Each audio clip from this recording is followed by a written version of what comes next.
ऋषि अगस्त्य को अपनी ही बेटी से शादी करनी पड़ी थी। जब उनकी बेटी जवान हुई तो उसी पुत्री के साथ क्यों संभोग किया? मित्रों, सनातन धर्म में हर रिश्ते की मर्यादा को निर्धारित किया गया है। माता पिता का रिश्ता, माँ और पुत्र का रिश्ता और पिता और पुत्री का रिश्ता, ये कुछ ऐसे रिश्ते जिनकी गरिमा बनाए रखना हर इंसान का कर्तव्य है। किंतु क्या आप जानते हैं, पुराणों में हमें एक ऐसी घटना का वर्णन मिलता है जिसके अनुसार एक पिता ने अपनी ही बेटी के साथ संभोग किया।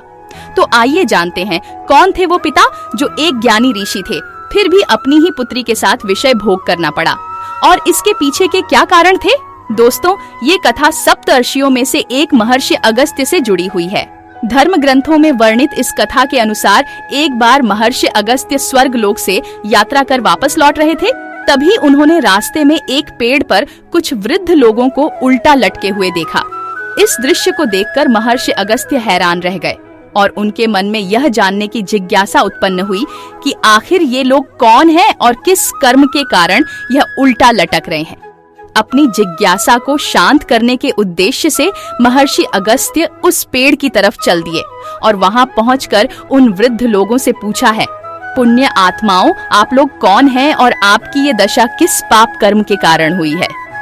इस पर वो लोग उत्तर देते हुए बोले, हे वत्स, हम तुम्हारे पूर्वज अर्थात पितृ हैं और तुम्हें एक पुत्र की प्राप्ति हो।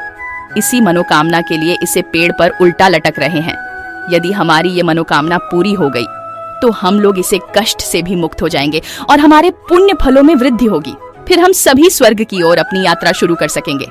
अपने पितरों के इस श्राप के बारे में सुनकर महर्षि अगस्त्य भी उन्हें मुक्ति देने हेतु पुत्र की प्राप्ति के लिए तैयार हो गए और बोले, पितृगण, आप सभी की मुक्ति के लिए मैं अवश्य ही एक पुत्र उत्पन्न करूंगा।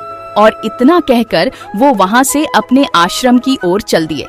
अगले ही दिन से वो अपने लिए एक उचित जीवन संगिनी की खोज करने लगे, किंतु काफी खोजने के बाद उन्हें कोई ऐसी कन्या नहीं मिली जिसे वो अपनी अर्धांगिनी बना सके।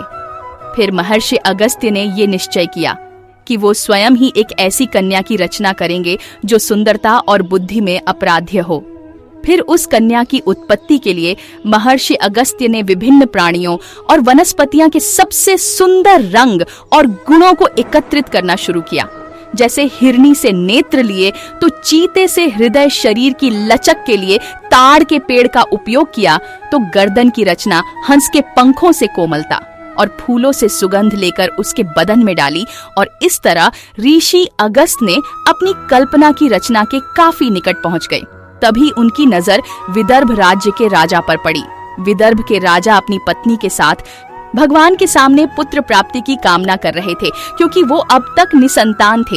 ये देख अगस्त्य मुनि ने विचार किया कि क्यों ना मैं अपनी इस कन्या को कन्या रूप न देकर एक शिशु रूप दे दूं, ताकि उसका लालन पोषण करके इस राजा की भी कामना पूरी हो सके।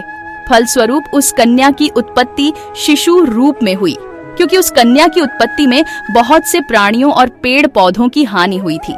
इसीलिए इस कन्या का नाम लोपामुद्रा रखा गया। फिर समय बीतता गया और धीरे धीरे लोपामुद्रा बाल्यावस्था से व्यस्त अवस्था में पहुंच गई। अब उनके पिता उनकी शादी के बारे में सोच ही रहे थे कि एक दिन उनके महल में ऋषि अगस्त्य गए।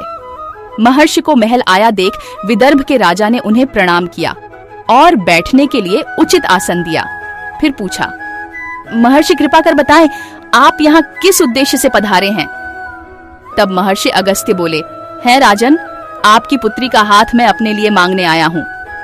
महर्षि की बातें सुनकर राजा और उनकी रानी दोनों ही अचंभित हो उठी और ये सोचने लगे कि हमने जिस पुत्री को इतने राजसी सुखों के साथ पाला पोसा है, उसे भला एक योगी को कैसे सौंप दें।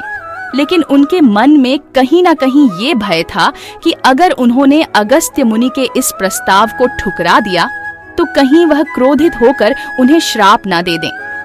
इसी भय के चलते उन्होंने महर्षि अगस्त्य के विवाह के प्रस्ताव को स्वीकार कर लिया और फिर धूमधाम से महर्षि अगस्त्य और लोपामुद्रा का विवाह संपन्न हुआ। विवाह के बाद महर्षि अगस्त्य लोपामुद्रा को लेकर अपने आश्रम में वापस लौट गए। वहां पहुंचकर महर्षि लोपामुद्रा से बोले, ये सुंदरी, अभी तक तुमने अपनी जिंदगी का सिर्फ राजसी सुखों को देखा है, किंतु अब तुम्हें इन सब सुखों को त्यागना होगा, और यही नहीं, जो कीमती वस्त्र और आभूषण तुम महल से लेकर आई हो उनका भी त्याग करना होगा और एक ऋषिका की तरह ही अपना जीवन व्यतीत करना होगा। लोपामुद्रा ने भी वैसा ही किया और अपने पति के ही समान वो भी व्रत और आचरण का पालन करने लगी। दोनों ही एक दूसरे से बहुत ही प्रेम आदर रखते। महर्षि अपनी तपस्या में लीन रहते। एक दिन लोपामुद्रा आश्रम के एक नदी में स्नान कर रही थी। तभी अगस्त्य मुनि की दृष्टि लोपामुद्रा पर पड़ी। उस समय लोपामुद्रा साक्षात देवी रति प्रतीत हो रही थी। उनकी सुंदरता से मोहित और कामातुर होकर उनके सामने विषय भोग होने की इच्छा प्रकट की। तब लोपामुद्रा ने कहा कि आपने मुझे इस इच्छा पूर्ति के लिए स्वीकार किया है, किंतु मेरा भी एक मनोरथ है कि मैं अपने पिता के घर जैसे शरिया पर सोती थी वैसे ही शरिया पर आपके साथ संभोग करना चाहती हूँ। प्रिय, ऐसा करने से मेरा तप क्षय होगा, इसीलिए कृपा कर तू मेरे सामने कोई ऐसा मनोरथ बताओ जिससे कि मेरे तप का प्रभाव ना हो और तुम्हारा मनोरथ भी पूरा हो जाए। परंतु लोपामुद्रा नहीं मानी और ये हटकर बैठी कि संभोग तो वो राजसी वैभव के साथ ही करेगी। अंत में हार मानकर महर्षि लोपामुद्रा की इस इच्छा को पूर्ण करने के लिए निकल पड़े और उस समय के पृथ्वी पर सबसे धनी शासन दानवराज के पास पहुँचे। उन्होंने अपना मनोरथ राजा के सामने व्यक्त किया। दानवराज ने भी महर्षि को यथोचित दान दिया और अपने मनोरथ को पूरा होता देख लोपामुद्रा बहुत प्रसन्न हुई और महर्षि अगस्त्य के साथ संभोग किया। मित्रों, इन दोनों के संभोग से 7 वर्षों पश्चात एक पुत्र की उत्पत्ति हुई।